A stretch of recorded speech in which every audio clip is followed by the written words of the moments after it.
is good, my YouTube family? Coming to you live with a prep Q&A. If you didn't see it, I did a poll on my Instagram stories last week asking if you guys had any questions about prep, the process of it, anything at all, and then I said that I would be creating a YouTube video for it, so here we are. Gonna be answering some questions that you asked and some commonly asked questions about the prep process, so should be a good time, and hopefully you guys can get a little bit more insight, a little bit more information, and just kind of some of my personal experiences through my prepping process. So this is actually perfect because I am 3 weeks out. Well, you guys will be watching this tomorrow because I'll be uploading it tomorrow. So by the time you guys are watching this, I will be 3 weeks out exactly. So it's like a 3 week out Q&A. Wow. This is, I cannot believe that I can't believe it's already 3 weeks out. I'm so excited. Like that's literally, that's 21 days. That's 21 days until I step on stage. Like I can't even believe that it flew by that fast. I feel like I was just filming my physique update of 13 and a half weeks ago. Like now we're 3 weeks out. We are so close. I'm really excited for this to answer you guys' questions. Here we go, let's start. First one, how long from the start of your prep did it take you to find your groove and actually have a good set routine? So I think when it comes to all things prep, like the more prepared that you can be, the better. So getting into a routine, getting into a swing of things is definitely helpful. I would say I established a routine when I first started my prep. Like I kind of had my staple meals that I was gonna have throughout my whole process.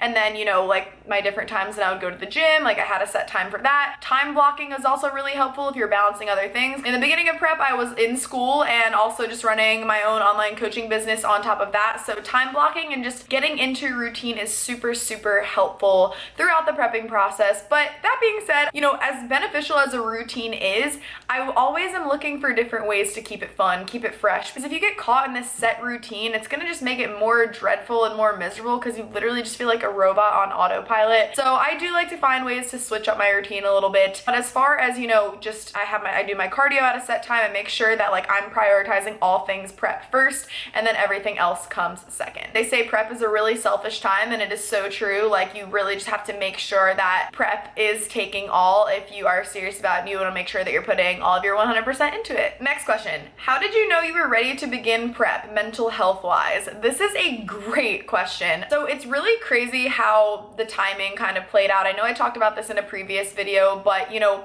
it's really, really important to make sure that you are in a good place mentally before you begin a prep. Like for real, if you do not have a good relationship with food, with yourself, with your body image, you are going to struggle 10 times harder. Now, that being said, you know, I do come from a place of when I first started my fitness journey, I was in a very restrictive place with food, very bad relationship with myself, working out for all the wrong reasons, overtraining, scared to eat. Number on the scale was the determinant of my existence and entire self-worth. And, you know, if I had tried to compete at that time, I would have been screwed. So, and I did want to compete around that time, but it just didn't end up working out that way because I didn't have enough muscle mass on me, and thank goodness that it didn't, because really truly mentally I would not have been able to sustain a prep, or at least the reverse after. I would have struggled a lot. So it's really, really important. I would say, how did I myself know I was ready? I just really am in a good place with myself mentally, and I have a lot of support systems. Working with a coach is another huge thing. Having that support, having that guidance, and somebody in your corner to help you on those days and to hold you accountable when you are struggling. But the biggest thing for me is I would say that somebody would know that they were ready when they truly feel like they are in control when it comes to food, because you are dropping down your calories very low. So I wouldn't say there was like a pinpoint moment where I was like, all right, I know I'm ready, but as you go through the process, it really is just all about like your mindset. Your mindset will honestly get so much stronger as you go through it too. Like prep literally makes me stronger every single day. Every single day, I mean that. So have a good check-in with yourself. Are you in a good place with food? Are you in a good place with yourself? And are you doing prep for the right reasons? Are you doing prep just to get shredded, just to get lean, just to feel good in your body? Or are you doing prep because it's the actual sport that you love? It's the actual chase for winning and the grit and the grind, because that has to be the part of it that you are really in for it for the long haul if you want your prep to last and if you want to just make sure that you are getting through it in the best way possible. Next question, how much is one competition? So I'm actually gonna do a whole nother YouTube video on the cost in all areas, so like mentally, physically, financially, but for your first show, it is a lot more expensive because, you know, you have to get the suit, you have to get the jewelry, you have to get the shoes, the things that you're going to be investing in if you're going to be competing long term. So first show is definitely more expensive. I've easily dropped like 3 grand on this show. And you know, that's not including like, that's including if you just take like 3 months of coaching worth. Like if you're working with a coach for a long time, like that doesn't even, you know, you're not even counting the full amount that you've been paying for a coach. But yeah, because you know, there's a lot of different things that you have to pay for. But as far as like registering for the show itself, each class, depending on what show it is, I believe is around like $120. So I registered for 3 classes. The show itself, I think I ended up paying like $390 just to like register for the classes. But, you know, that's not including hair, makeup, shoes, jewelry, suit, hotel. Like there's so many expenses, but I will be going into a whole nother video for that because it's a long one. Okay, next question. What has been the hardest thing about prep? I would say the hardest thing about prep for me personally has been just missing out on like experiences with my friends and not being able to like experience stuff. You know, I moved to Houston and then I dove straight into prep like right when I got here. So I haven't really gotten a chance to explore Houston. Houston is such a foodie spot. There's so many places to eat, so much to do here.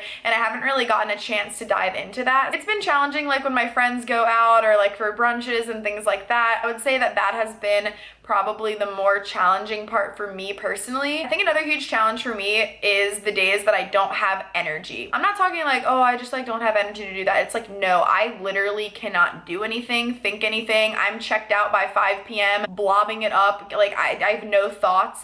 Those are the days that are really hard for me because I'm such a highly energetic person. So at first when I didn't have energy and when I was feeling like low energy, I was kind of like, I was getting like freaked out because I was like, what's happening to me? Like, I don't know what's going on. And I would get like super upset because, you know, I felt like I was missing a piece of myself because I am such an energetic person. But it'd be like that when your food is that low, when you're overexerting. That was just something that I kind of had to adapt to at first, and you kind of just have to embrace the robot mode after a little while. But I would say that first adjustment for me, that first initial shock of like, whoa, I have no energy right now, was really, really challenging for me because I'm a social person and I felt like I kind of like lost a part of myself. But it's just for a season and it's not like I lost a part of myself. It's just that I have low energy because I'm on prep, and that's okay. I got like 3 of these. What are your macros right now? What are your macros during prep? What are your calories? So I know in my first couple videos I was sharing my macros with you guys in my cardio protocol, and then later down the line I did decide to not do that anymore and I wanted to withhold my macros. Again, that's not from a place of like, oh no, you can't have my plan and you can't know what I'm doing. Like, that's not it at all. I just want to be responsible. I don't want anybody to watch this video, see my macros, take my macros, and then use them to try to get like super lean, because that is not how it works, and that would be irresponsible of me because I am not eating enough currently to sustain a long-term life, like honestly. So I don't want to put my numbers out there. Yeah, like this question, what drives you to stick to it on the days that you don't want to? Because y'all, there are some days that you don't want to at all. Like, I promise you that. There have been days where I have been fighting demons on cardio. I think cardio has been one of the most challenging things for me for some reason. It's just like, for some reason, when I was at my 45-minute protocol, I just like, oh, I couldn't do it. Like it was like I was being haunted every single morning by this 45-minute cardio session. But then I got them broken up into 2 sessions, but whatever, that's neither here nor there. Anyway, the thing about prep is, and honestly one of the most empowering parts is, you can literally stop at any time. You are putting yourself through sacrifice, through suffering, through a lot of dedication and a lot of willpower, and you can literally stop at any point in time. There have been times where I've been on cardio really struggling and I just think to myself, I'm like, I can get off right now. I could text my coach right now and be like, I don't want to do this anymore. Let's start reversing me out of this. And we'd be like, okay, like you can literally make it stop. But it's like, why would I do that? Why would I throw away everything that I've worked so hard for? Why would I give up on myself when I know that I have this in me? Why would I let my mind play these games on me like I can't do this when I know I can do this? And that is the most empowering part about prep, is you are constantly proving to yourself what you're made of. You become this like fucking indestructible thing because you build so much resilience within yourself. You literally tell your own mind and your own thoughts to fuck off, and that you're gonna still push through anyway. And then when you make it through and then you finish what you said you were gonna do, even though you did not think you were gonna make it, like there is no more empowering feeling than that. Mind and body are so connected, so it's important that you have both of those things in check, right? Because the way we think affects how we feel, and how we feel affects how we think. So we gotta make sure that one of those is in check. So you're literally just telling the thoughts in your head to fuck off. We're gonna keep moving, we're gonna keep pushing, and you just feel like when you get off that session that you really thought you were not gonna make it through, and you're like, I did it.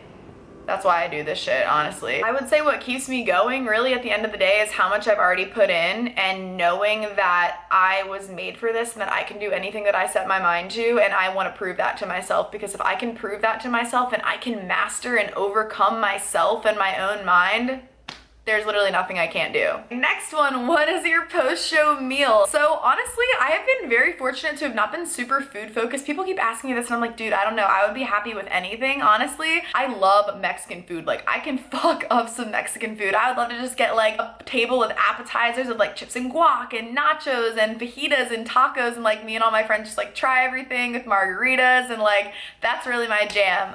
But as far as post-show meal, I think I just want to like have a fun weekend of just like trying different foods, and yeah, like not going too balls to the walls or anything, but just like enjoying and experiencing food. There's so many foodie spots in Houston that I haven't gotten a chance to try, like I said, and just like going to brunch, having a good time with people, and getting some margaritas and mimosas. You know that's on the list. For post-show treats, I love cookies. My favorite dessert ever is like those 2 cookies that you can get where there's like icing in the middle. I'm literally gonna put a picture right here. Like, these are my shit. Like the cookie, and then a fuck ton of icing in the middle. I'll be satisfied with that post show. Don't eat anything crazy. I am super determined to nail my reverse diet as I am to nail this prep. So I don't want like a bunch of crazy treats or anything like that, but yeah, cookies with like some fire flame creative toppings and stuffings in them, like, that's my shit. Lastly, just got a couple encouraging ones. Hey, let's go get this dub. You got this, homie. I appreciate you all in the support. And the last one was, can I come watch you own the stage? You absolutely can. I would love nothing more. There's actually gonna be quite a few people that I know competing at this show, so it's gonna be a really good time. I'm honestly just so excited for the day and getting up and getting tan and the makeup and the process, and I'm just so excited to just enjoy the day. I would absolutely love anybody who's around or who's in the Houston area to come out to the show. If you've ever wanted to see an NPC bikini show, this is gonna be a really, really good one. It is the Branch Warren Classic on June 26th. It's a Saturday, so if you're in the Houston area, come hit it up. It's gonna be a good time, especially if you've never been to a show before. Like, you should come to a show. They are so fun. That's honestly where I got the idea that I wanted to compete from, was going to my first show, because I was just so inspired. There's just this fire lit in me. It was just such a good time and high energy, and everyone's cheering, and like, you just see everybody who's worked their ass off and they're just finally getting to showcase it all. So it's a beautiful thing. So that is all the questions that I have for you guys. That was a good range of questions. I feel like we got a little bit about food, a little bit about mindset, a little bit about prep struggles in general, things like that. So we killed it. Thank you guys so much for asking these questions, for watching this YouTube, and if you have any other questions about prep, or of course anything else you want to see, I know I say this at the end of every video, but now is the time to drop it down, because we 3 weeks out, so I only got a couple more weeks of things to show you. Of course, I'm gonna be showing you guys the show day in itself, and peak week, and the night before, and just all the things leading up to show day, and I'm so excited to take you guys along that as well. Be sure to subscribe to my channel so you can follow along the last 3 weeks of my prep to the stage, and yeah, that's what I got for you guys today. Thank you guys so much for watching. Thank you so much for your support, and I will see you in the next video.